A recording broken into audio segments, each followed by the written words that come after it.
Have you ever had your faith challenged? Have you ever had your belief in doubt? Is there a God out there?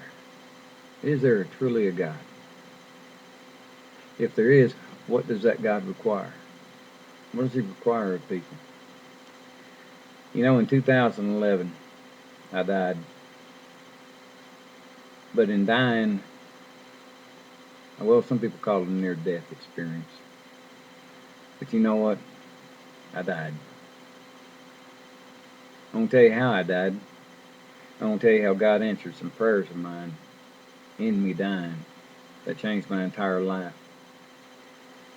In 2011, it was September 26th. It was 5 days before deer season, and I was fixing to move a deer stand. That deer stand had been up there for several years because I hadn't been able to climb it because I'd been going through some medical issues.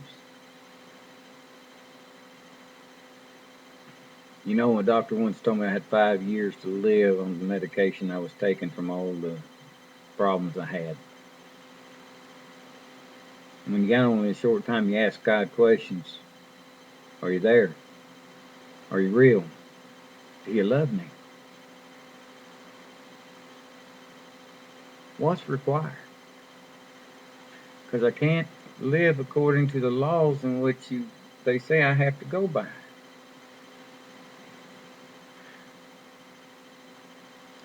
I'm going to tell you, I started up this tree. Now, y'all deer hunters out there know what a deer stick is, or a climbing stick. I had one up a tree that was 30 foot high. I had a high stand because, well, it was just better that way. But it was 30 foot up in the air. And I started up that tree that day, and I know I was praying because that stand had been there for several years now and had no nylon straps on it. It had been out in the weather. And I wasn't going to put new straps on there just so I could take them back down because I was just taking the stand down. But I started up this tree and I was praying to God, I want to know you're real. I want to know beyond a shadow of doubt that you're real. And I want to know what's required because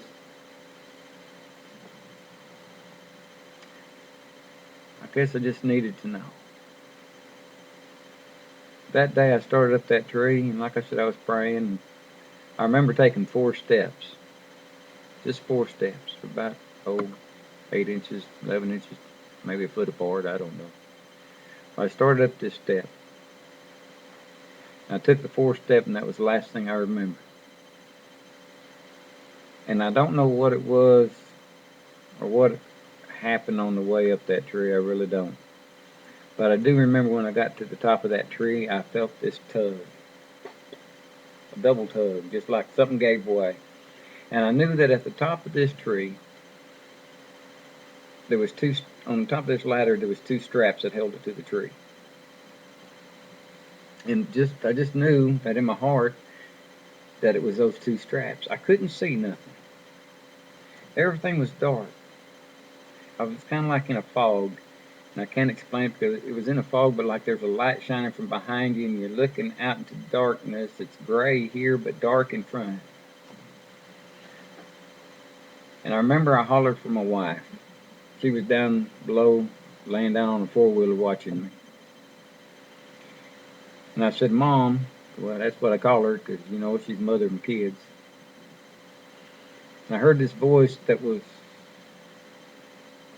you know what, it sounded like it was behind me. But in the dark, it was hard to explain. And it just said, why'd you holler for her? Now, understand, it's dark. But it's a clear day. The sun's shining. It was only about, I guess it was around 1 o'clock. So it was middle of the day. It was bright, not a cloud in the sky. But I couldn't see nothing. I mean, I'm looking for limbs. I'm looking for leaves. I'm looking for the sky. And I hear this voice say, why'd you holler for her? Now in that, it's like my spirit just calmed, smoothed down. I wasn't worried and I wasn't scared. I was confused. And I said, I don't know. And I'm still looking. I know I can feel leaves passing by my body, but it seemed like my my arms were way out there.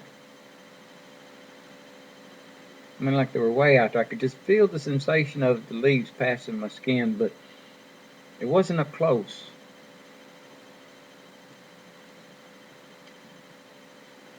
And it said, that voice, which I know it was God.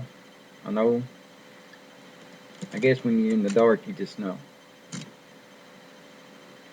It said, can she help you? Now that's a question. Think about it. It's a question which requires thought, requires an answer.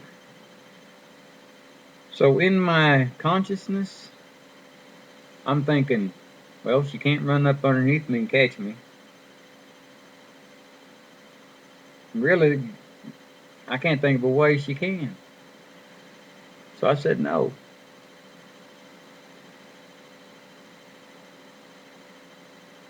Then it said, can she save you? Again, another question. And in the meantime, I'm looking around going, why can't I see something? Open your eyes. You need to open your eyes because you can't grab nothing if you can't see nothing. Can she save you? No. There ain't nothing she can do, is what I said. There ain't nothing she can do. And then he said, can you help yourself? What? Dude, I'm falling. I'm falling.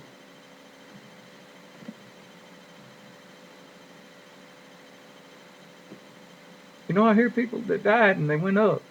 They went into the light. I was falling. Both in body and spirit, I know it. He said, can you help yourself? I said, no, I can't even see nothing to hang on to.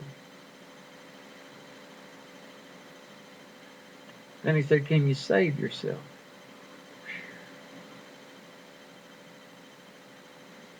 Can you save yourself? It's dark. There's darkness all around and I'm falling. I can't see nothing to hang on to. No. You know, it was a point in my life when there was nothing I could do. And I said, no, God. I said, no, there's nothing I can do.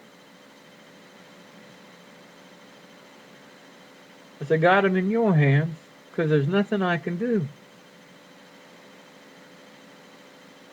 I just kept falling. Now, I know it don't take that long for a body to fall 30 feet.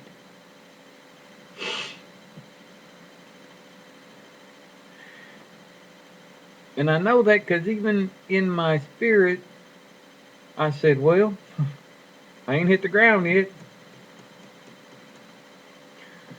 What's going on?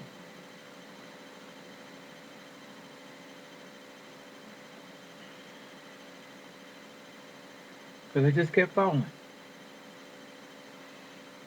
Well, I guess I'll look down and see where I'm going to land, is what I thought. Can't see nothing in the dark anyway. Then I heard that voice of God.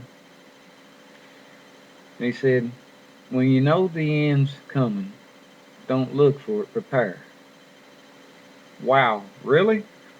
How do you prepare for something that you can't even see?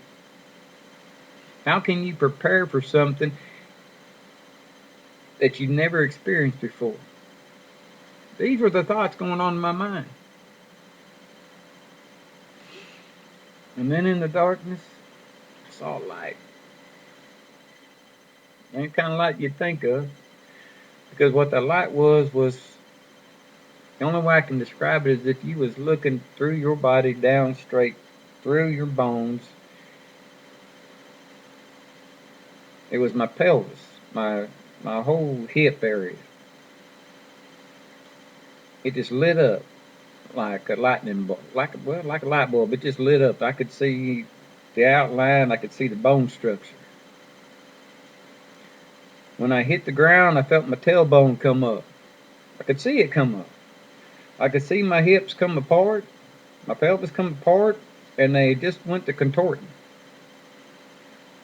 It was like, but it felt like sitting down on a lumpy pillow, if that makes sense. It was soft. It didn't hurt, but you could tell that there was a lump right in the middle of it. But I wasn't scared because it was like I was looking at it, but from a distance. I knew it was mine, but I wasn't scared because His love was all around me. Oh man, you know,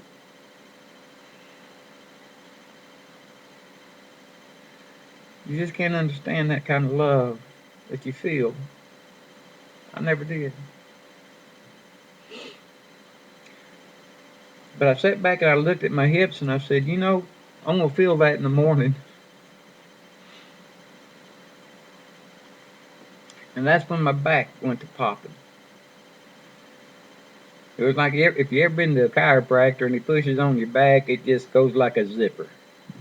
Well, that's what it felt like going from my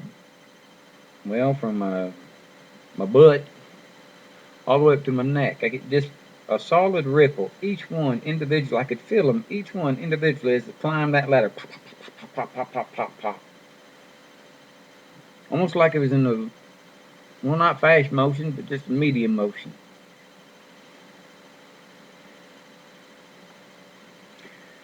And then I felt my chest expanding. I mean, I could feel it expand to the breaking point.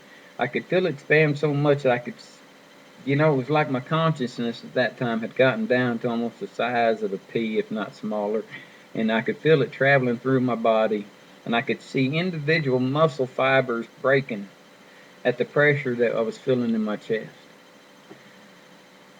At the time I weighed 275 pounds. I was a pretty good sized old boy. And if you ever sat down hard, it's hard for a big boy to sit down. It's hard, especially when you fall on your ass like I did.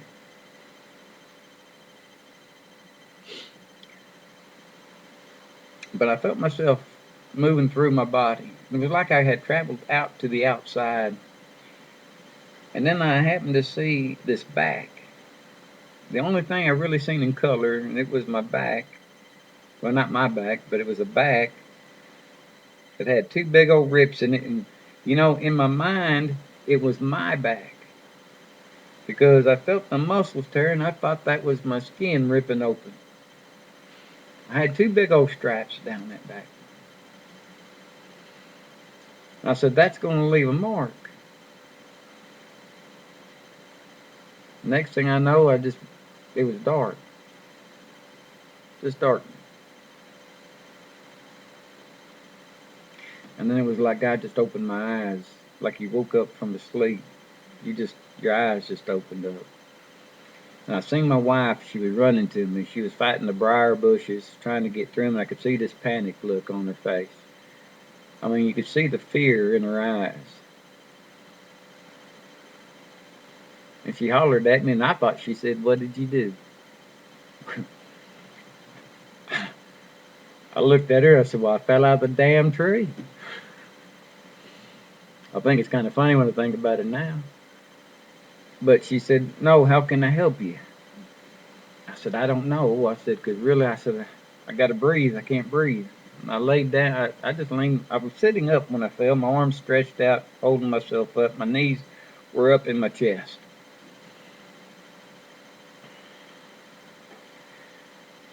So I laid back and I asked her, I said, "Honey," I said, "put my legs down." And she straightened out my legs for me, and I took a big old breath, and I felt the only thing I can say was like electricity. One started at the top of my head, and one started at the foot. And it just kind of forced itself through my body and ended up right there in the middle section of my back. And I could even feel like liquid energy running out of my back. I can't explain it. But I knew that God had caught me that day. In fact, it was kind of funny because I sat back up and I asked her, I said, baby, I said, you need to look at my back. She said, why? And I said, because I need you to see my back. Am I bleeding? Am I bleeding? Because I remember those stripes. And she looked, and like I said, she was scared, and she couldn't. She said, no. She said, there ain't. Your back's fine. Your back's fine. And I said, okay. And then I started bawling. She asked me why, and I said, because I don't hurt. I just fell 30 foot out of a tree, landed on my ass, and I don't hurt. I had 12, 13 different surgeries in my life prior to this, and in the last 10 years before this happened. And I hurt every day. I was on medication because I hurt so bad. And I sat there at the bottom of that tree without a hurt, without any pain, except for my sternum. My sternum was the only thing right here. That little bone you got right there was sore. I told her, I said, I don't hurt, but my sternum's sore.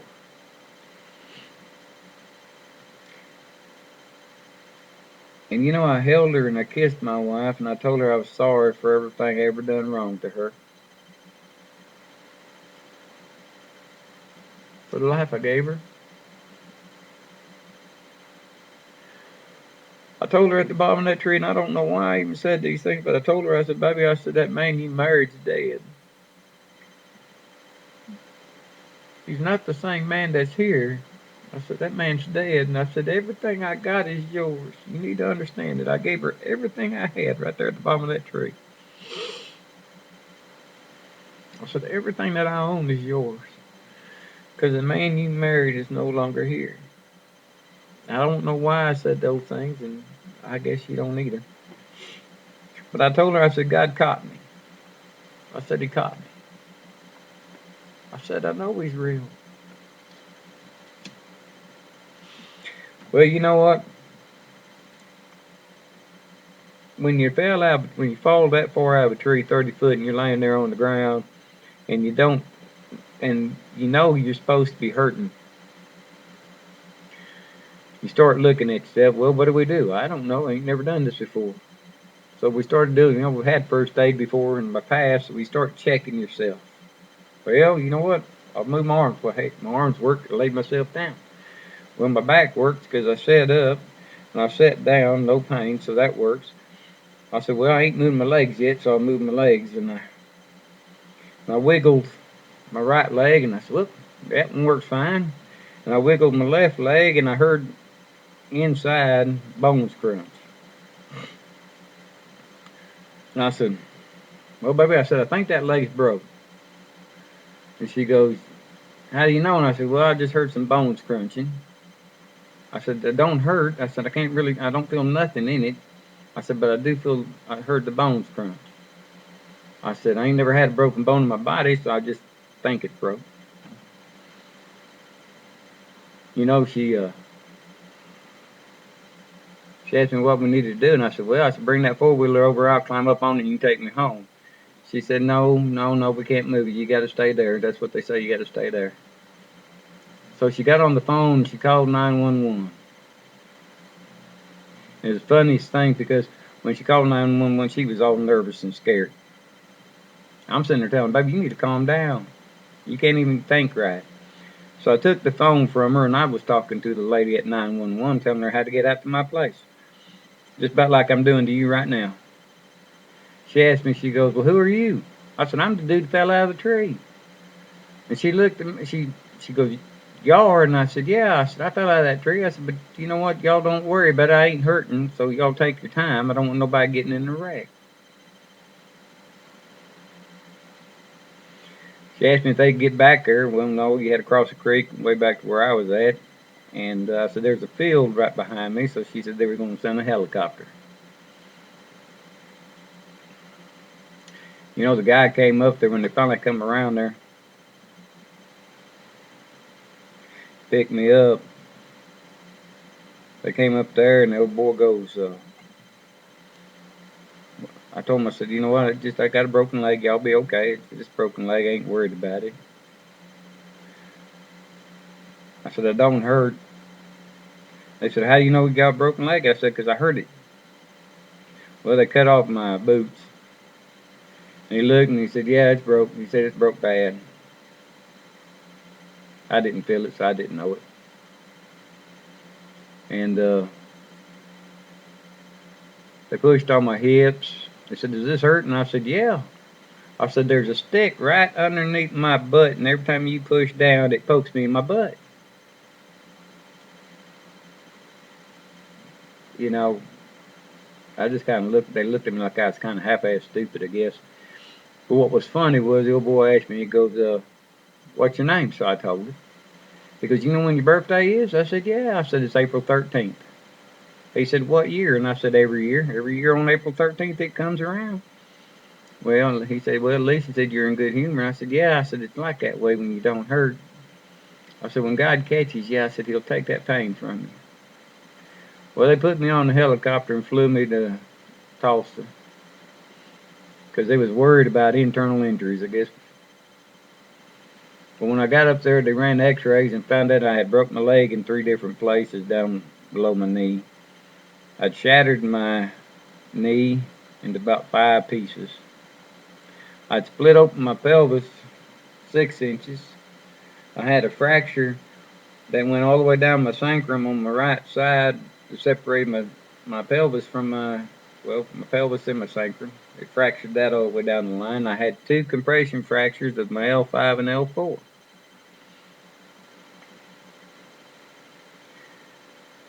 They couldn't understand why I didn't have no pain.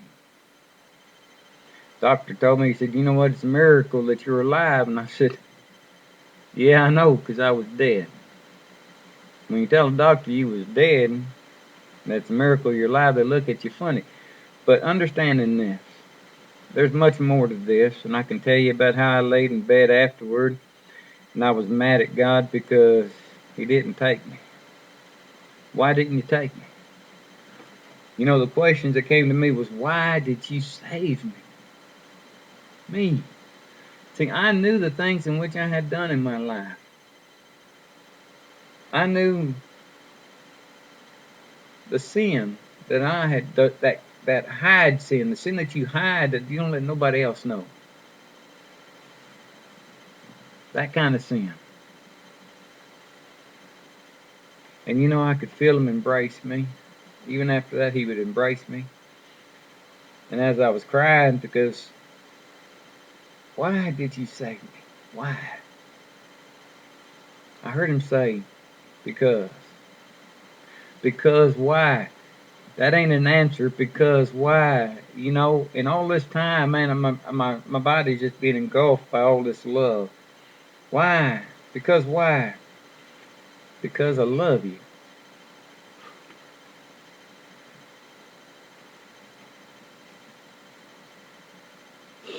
How can you love me? How can you love me when I don't even love myself? And all this time, he's got his love just around me.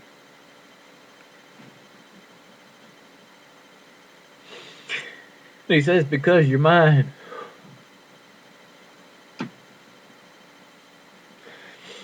You know, I'm telling you this because there's people out there that's going through this life being judged every time they turn around. Never feeling good enough. Never truly believing. Because there's a God out there. Where the hell's the love from the people who's supposed to be showing it?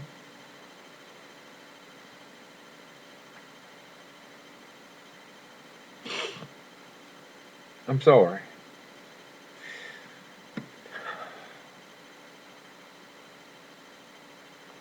You know, it was then that I realized that there's nothing we can do because we're not smart enough to understand everything. That you know what? He loves you. The first question that was asked was, why did I holler for my wife when I should have hollered for him? I know that the Bible says, by no other name can a man be saved but by Jesus Christ. I understand that. And I know that there's nothing a man can do except for believe. And he opened his word to me and showed me in so many different ways, because in this life, Jesus came, and in this life, the life in which we live, a fleshly blood life in which he was condemned, an innocent man was sent to death upon a cross for our sins. God done everything so we wouldn't have to worry about it, because we're not smart enough to figure it out. He said, believe. Believe. And he said, once you believe, he said he takes you into his hands. He said, no principality or power can take you from him, no depth, no height, no width. Scriptures, he opened the word to me. And I know that there's people out there that go into churches that's going to think this is stupid. That saying what I'm saying is a lie. Because I've already heard it. But you know what? I sat there in that hospital and the doctors told me that it was going to be 2 years before I could even walk. I let him fix my leg, and I'm telling you, I ain't never had so much pain. When you take a man that has no pain and then you operate on, my God, let me tell you, it hurt. It hurt worse than anything I ever had. They operated on my leg. I got a steel rod in it and half a dozen screws that hold the bones together. They pulled my pelvis together. My wife gave them permission when I was out on my leg getting operated on. She gave them permission to pull my pelvis together, and they operated on my pelvis and put a ring in there. You know, after the surgery, I didn't even feel my pelvis. I felt my leg, and my leg hurt like heck, but my pelvis didn't hurt. You know, the doctors came in, they said they was going to fix my back and fix my hip. They was going to put a plate that holds my sacrum, or my hip to my sacrum, and fuse my back. You know what? After the pain in which they gave me, I told them no. I said, you know what? I said, if it don't hurt you, don't fix it. The doctor told me, he said, you don't know how bad you hurt, boy. And I said, no. I said, you just don't know how powerful God is. If he saved me and he gave me my life back, then by God, he's going to heal me. And he said, well, you're looking at 3 months before you can even put your foot on the floor because you screwed that sucker up. And I said, my buddy that came in. He was standing over there, and he said, no, Doc. I said, he's going to be riding his motorcycle in 3 months. Doctor said, no, you ain't. He said, you ain't going to be able to put that foot down. Well, guess what? He told me January 5th was when I was going to be able to put my foot down. January 4th, I rode my motorcycle. You know, God can do anything, and he loves us. He loves us because we're his. And if he loves us, he'll heal us.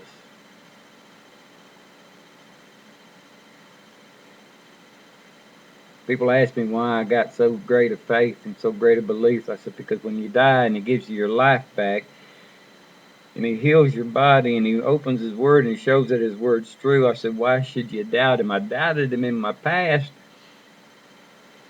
But you know what? He knew that I loved him. He knew. But even that, his love was so much greater. Now, I'm going to tell you this. You can take it if you want to and believe in it, or you can just cast it out the door. I don't care. Because, you know, he's real. And he loves you. I know that I'm not the man I used to be. I know that I've changed. My wife will tell you I'm not the one she married.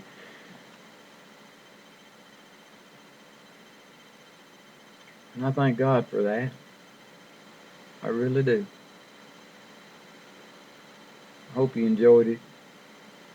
There's much more to it than I could even get in this short video. So I just wanted to tell you that day, when I pray, that when we all die, we'll all see him in that meeting place, that junction when the veil of death comes upon you, and that life is separated from the spirit. In that moment, in that meeting area, is where we'll find it. That meeting place. When he waits to embrace us. And you know what? I walked away knowing that He's real. I walked away knowing of His love. Even now,